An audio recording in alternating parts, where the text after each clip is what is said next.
জীবনে ব্যর্থতা আসবে, তাই বলে থেমে গেলে চলবে না। চেষ্টা করে যেতে হবে নিজের সবটুকু দিয়ে, সফলতা ধরা দিতে বাধ্য। দর্শক, আজ আপনাদেরকে এমনই একজনের গল্প শোনাবো যার জীবনটা ছিল ব্যর্থতা আর গ্লানিতে ভরা, কিন্তু দমে যাননি। অবশেষে সফলতার দেখা পান 60 বছর বয়সে। এই লোকটির নাম হারল্যান্ড স্ট্যান্ডার্স। কি অপরিচিত লাগছে? লাগারই কথা, কিন্তু তার দাঁড় করিয়ে দেওয়া ব্র্যান্ডের নাম বললে ঘোর কাটবে নিশ্চয়ই।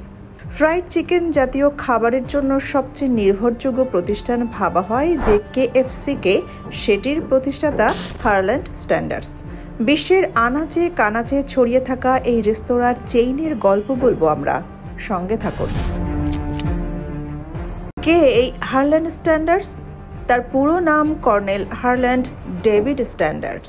জন্ম 1890 সালের 9 সেপ্টেম্বর ইন্ডিয়ানা অঙ্গরাজ্যের হেনরি ভ্যালিতে। বাবা উইলবার ডেভিড এবং মা মার্গারেট অ্যানে স্ট্যান্ডার্স। 3 সন্তানের মধ্যে স্ট্যান্ডার্স সবার বড়। বাবা ছিলেন একজন কৃষক। 80 একর জমির ওপর নির্মিত একটি ফার্মে তিনি কৃষি কাজ করতেন, আর তাতেই সংসারটি কোনো রকমে চলে যেত স্ট্যান্ডার্সদের। কিন্তু হঠাৎ দুর্ঘটনায় স্ট্যান্ডার্সের জীবনের ছন্দপতন ঘটে। 1893 সালে ফার্মে কাজ করার সময় দুর্ঘটনায় বাবা উইলবার ডেভিডের পা ভেঙে যায়।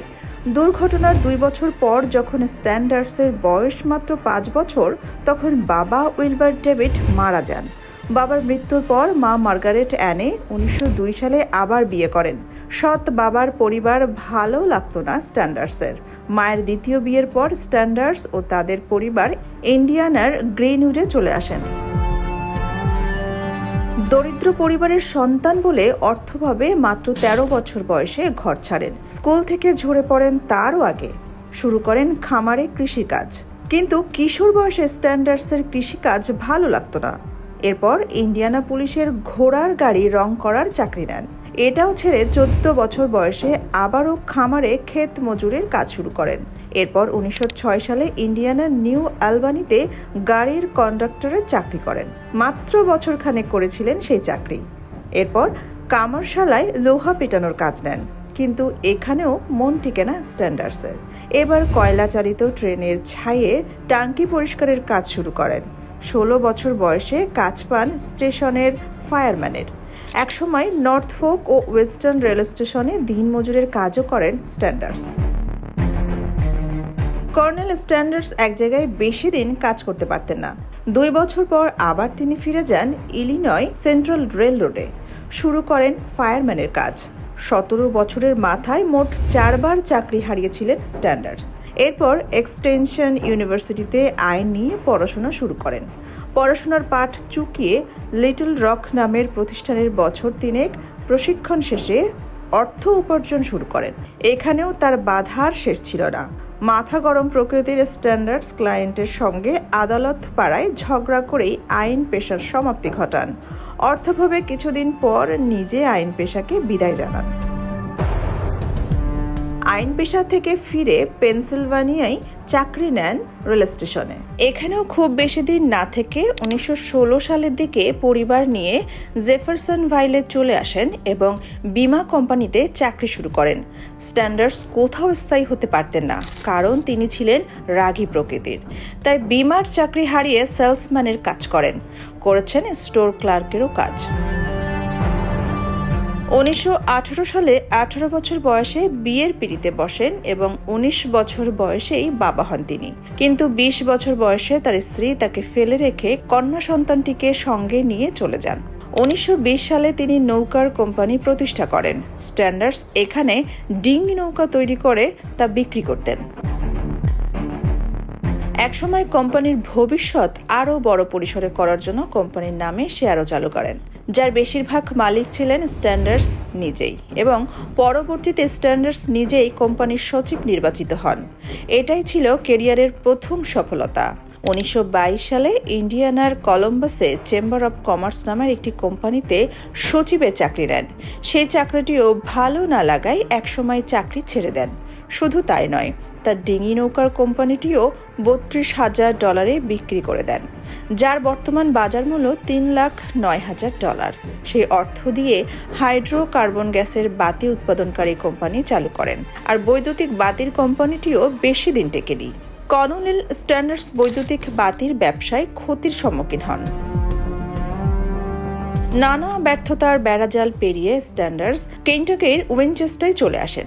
সেখানে তিনি ম্যাচেলিন নামের একটি টায়ার কোম্পানিতে সেলসম্যানের চাকরি নেন। 1924 সালে কোম্পানিটি বন্ধ হলে নিকোলাস ভ্যালির এক স্টেশনে চাকরি নেন। অদ্ভুত ব্যাপার হলো 1930 সালে স্টেশনটিও বন্ধ হয়ে যায়। 1930 সালে কেন্টাকির নর্থ ক্যারোলাইনা এলাকায় সেল অফ কোম্পানি তাকে স্টেশনের কর্মীদের জন্য খাবার সার্ভিসের প্রস্তাব করে। সেখানে তাকে কোনো জায়গা ভাড়া দিতে হতো না, বিনিময়ে বিক্রি করা খাবারের লভ্যাংশের সামান্য অংশ দিলেই যথেষ্ট।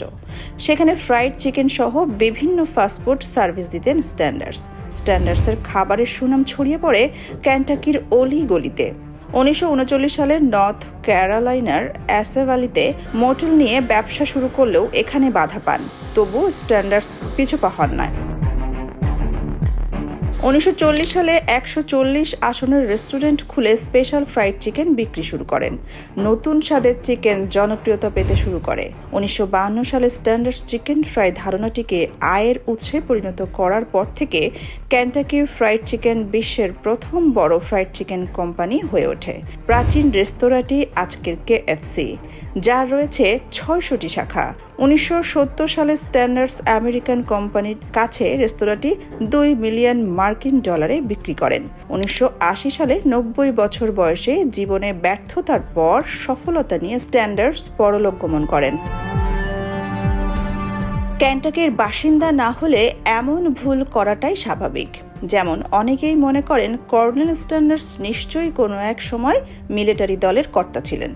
আসল ঘটনাটি হলো কেন্টাকির সাধারণ মানুষ তো বটেই, বড় বড় আমলা স্ট্যান্ডার্সকে সম্মান দিয়ে কর্নেল বলে সম্বোধন করতেন। আর স্ট্যান্ডার্স নিজেকে গড়ে তোলার জন্য এই নামটি ব্যবহার করতেন। কিন্তু এই নামটির পিছনেও রয়েছে একটি ইতিহাস। স্ট্যান্ডার্স জীবনের একেবারে শেষ প্রান্তে এসে সফল হন। কর্নেল উপাধি পান 1935 সালে, যখন গ্যাস স্টেশনের ভেতরের জরাজীর্ণ রুমে স্ট্যান্ডার্স ক্যাফে খুলে খাবারের ব্যবসা শুরু করেন। কিন্তু 1949 সালে স্ট্যান্ডার্স সনদপত্র আকারে কর্নেল খেতাব গ্রহণ করেন।